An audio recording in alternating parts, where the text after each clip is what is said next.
Kami dari kelompok 5 akan melakukan pemeriksaan parasit malaria. Tujuan dari pemeriksaan ini adalah untuk mengidentifikasi ataupun memastikan apakah pasien kami mengidap penyakit malaria yang disebabkan oleh parasit Plasmodium malariae.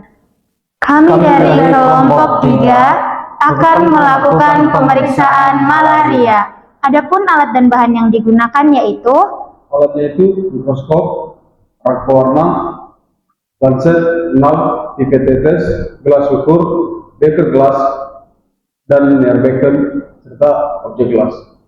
Dan adapun bahannya yaitu ada Gemsa 3 mili, 97 buffer, minyak imersi oil, dan juga metanol. Jadi yang pertama itu dimulai dari pengambilan darah pasien, yang dimana pilih jari tangan pasien atau tangan kiri atau jari manis dengan posisi jari pasien itu menghadap ke atas, lalu kita lakukan penekanan pada jari pasien. Setelah dilakukan penekanan, kita lakukan disinfeksi. Setelah sudah dilakukan disinfeksi, lalu kita tusuk jari pasien menggunakan lancet steril. Setelah dilakukan penusukan, tetesan darah pertama itu dihapus menggunakan kapas kering. Setelah sudah dihapus dengan kapas kering, lakukan dengan menggunakan membuat SD tipis dan SD tebal. Setelah membuat SD tipis dan SD tebal, yang dimana SD tipis itu 1 tetes dengan SD tebal itu 3 tetes. Pertama, SD tebal, yang dimana darah dibuat homogen dengan cara memutar ujung objek gelas searah jarum jam dengan sehingga terbentuk bulatan. Sedangkan SD tipis kita membuat objek gelas baru, tempelkan dengan ujung objek gelas sehingga darah tersebut menyebar dengan arah berlawanan SD tebal. Setelah itu kita lakukan dengan pewarnaan SD tipis dan SD tebal. Kemudian setelah SD tipis dan SD tebal dibuat, kita melakukan pewarnaan. Yang pertama-tama lakukan fiksasi di SD tipis, jangan sampai mengenai SD tebal.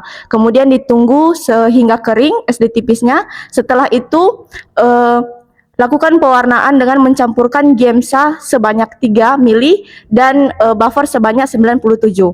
Kemudian setelah dicampurkan, dilakukan pewarnaan pada SD tebal dan SD tipis, ditunggu sampai dari 45 sampai 60 menit. Setelah itu dicuci hingga kering.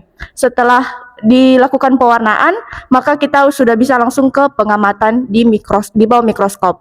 Yang pertama-tama dilakukan pengamatan di bawah mikroskop dengan perbesaran 4 kali, kemudian dilanjutkan di 10 kali, kemudian setelah sudah nampak Plasmodium malarianya, kemudian dilakukan pada perbesaran 100 kali dengan penambahan minyak imersi.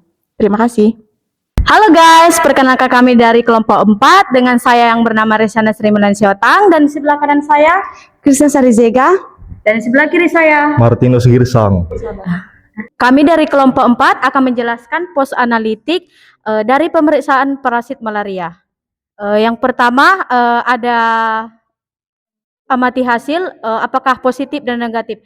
Jika positif maka terdapat parasit malaria, tetapi jika negatif tidak terdapat parasit malaria.